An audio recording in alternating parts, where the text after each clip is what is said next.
నమస్తే అండి. నమస్కారం సార్. జగన్మోహన్ రెడ్డి గారు చూస్తే ఎన్నో అభియోగాలు.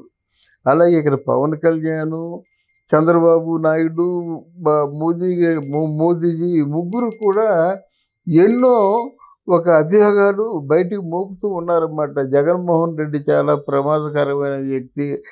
ఆయన ఉంటే ప్రజాస్వామ్యాన్ని మనం పరిరక్షించుకోలేమనేటువంటి ఒక ప్రశ్నతో వారు బయలుదేరారు. ఇది మాత్రం నిజంగా ఒక ప్రతిష్టాత్మకమైనటువంటి ఒక ఎన్నికలుగా భావించవచ్చు. దానికి సమాధానమే ఈ మధ్యకాలంలో మన తాలూకు అనుభవాలు. చెప్పండి, జగన్మోహన్ రెడ్డి, చంద్రబాబు నాయుడు అంటే కూటమి ఎలా ఉంటుంది?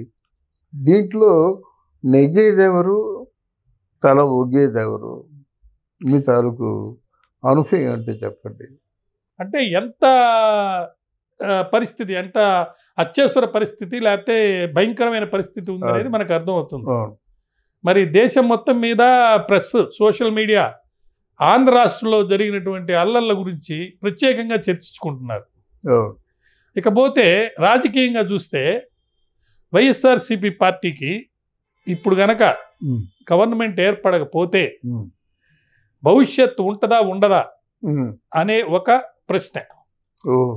వాళ్ళు 151 కాదు, అంతకంటే ఎక్కువ ఓట్లు మాకు ఎక్కువ సీట్లు వస్తాయి అని అంటున్నారు. ఈరోజు ఒక ట్వీట్ కూడా వచ్చింది బయటికి. దాంట్లో ఆడిటర్ గారు సాయిరెడ్డి గారు, నెల్లూరు జిల్లా క్యాండిడేట్ ఎంపీగా నిలబడ్డారు. ఆయన ఏమన్నారంటే,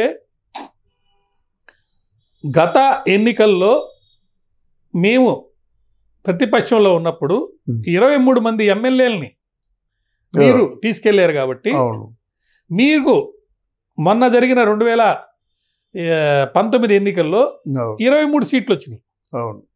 ఇప్పుడు 4 ఎమ్మెల్యేలు రాజీనామాలు చేసి లేదా వైఎస్ఆర్సీపీ నుంచి బయటకు వచ్చి వాళ్ళలో 3 నెల్లూరు జిల్లా నుంచి వచ్చారు కాబట్టి మీకు ఆ 4 సీట్లు ఏమైనా వస్తాయేమో అని ట్వీట్ కూడా వచ్చింది ఈరోజు. ఇది వైఎస్ఆర్సీపీ పరిస్థితి అయితే, మరి కోడి పందాల్లో పందాల్లాగా కూటమి 400 సీట్లు వస్తాయి పార్లమెంట్లో. అంటే బీజేపీకి ఆ కూటమికి 400 సీట్లలో ఆంధ్రప్రదేశ్లో ఇక్కడ ఏర్పడిన కూటమికి సంబంధించిన పార్లమెంట్ సీట్లు కూడా కలిసే కదా. 25లో కొన్ని ఎన్ని వస్తే అన్ని ఈ ముగ్గురికి. బీజేపీకి 6 ఎన్నో ఇచ్చారు, మిగతా వాళ్ళు తీసుకున్నాయి కదా 2 పవన్ కళ్యాణ్ మిగతా. సో ఇక్కడ వచ్చే ఎన్నికల్లో గెలిచే పార్లమెంట్ సీట్స్ కూడా కలుపుకొని 400 వస్తాయని వాళ్ళు చెప్పారు. 400 కాకపోతే 370 అయితే ఖచ్చితంగా వస్తాయని అంటున్నారు. ఇది ఒక చర్చ. ఇక్కడ వైఎస్ఆర్సీపీకి ఎట్లా మృత్యుగండం లాగా లేకపోతే ఈ ఎన్నికల్లో గెలవకపోతే వాళ్ళ పరిస్థితి ఎంత దారుణంగా ఉండబోతుందో అని అనుకుంటున్నారు. తెలుగుదేశం పార్టీకి కూడా అంతకంటే దారుణమైన పరిస్థితి. పవన్ కళ్యాణ్ గారి పార్టీ అయితే అది 23-26 సీట్లకే పరిమితం అయిపోయింది కాబట్టి దాని భవిష్యత్తు ఏంటనేది, ఈ కూటమిలో వాళ్ళకి ఎన్ని సీట్లు వాళ్ళు గెలుస్తారు, గవర్నమెంట్ ఫామ్ చేస్తారా లేదా, పవన్ కళ్యాణ్ గారు గెలిస్తే ఆయనకి ఏ పదవి ఇస్తారు, ఆయన చెప్పిన హామీలు ఈ కూటమి నెరవేరుస్తుందా లేదా, కూటమి 3 పార్టీల మధ్యలో ఉండే గొడవలు, వీటి గురించి కూడా బాగా చర్చ చేస్తున్నారు.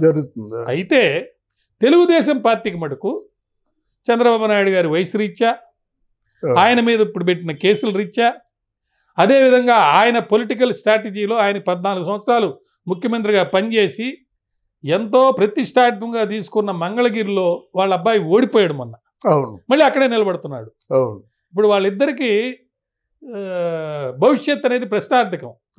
ఇక్కడ గెలిచి గవర్నమెంట్ ఫామ్ చేస్తే వాళ్ళ అబ్బాయి కూడా గెలవాలి, ఈయన గెలవాలి. కుప్పంలో కూడా ఆయన గెలవడని వాళ్ళు అంటున్నారు. అయితే మంగళగిరిలో అసలు గెలవడే అని అంటున్నారు. ఇలాంటి దారుణమైన పరిస్థితి ఈ ఎన్ని పార్టీలకు ఉంటే, మధ్యలో కాంగ్రెస్ పార్టీ ప్రత్యేకమైన పరిస్థితుల్లో, ఎంత ప్రత్యేకమైన పరిస్థితి అంటే, జగన్మోహన్ రెడ్డి గారి చెల్లెలు షర్మిలారెడ్డి గారు, నేనే అసలైన సిసలైన వారసురాల్ని, బిడ్డని, వైఎస్ రాజశేఖర రెడ్డి గారి బిడ్డని, ఆయన కోరిక ఆయన బతికుండంగా రాహుల్ గాంధీ గారిని ప్రధాని చేస్తా అన్నారు. కాబట్టి ఎంతో గొప్ప విమర్శనాత్మకమైన శైలిలో ఆమె మాటలు లేకపోతే స్పీచ్ అవన్నీ ఇస్తూ ఆడకూతురైనా కూడా ఒక సమర్థమైనటువంటి పోరాట పటిమ కలిగి రాష్ట్రం అంతా తిరిగింది. ప్రస్తుతం ఆంధ్ర రాష్ట్రంలో మళ్ళా కాంగ్రెస్ పార్టీ బతుకుద్దా లేదా అనే పరిస్థితులు ఉన్నప్పుడు జీవం పోసింది. ఇప్పుడు కాంగ్రెస్ కూడా ఎన్నికల్లో ఉంది. ఆమెతో పాటు అనేక పార్టీలు సిపిఐలు సిపిఎంలు ఇంకా ఇతర పార్టీలన్నీ చేరినా కూడా ముఖ్యమైనది కాంగ్రెస్ పార్టీ. సో అక్కడ ఎన్ని సీట్లు గెలుస్తుంది, ఆమె గెలుస్తుందా లేదా, దీని మీద కూడా ఒక చర్చ జరుగుతుంది.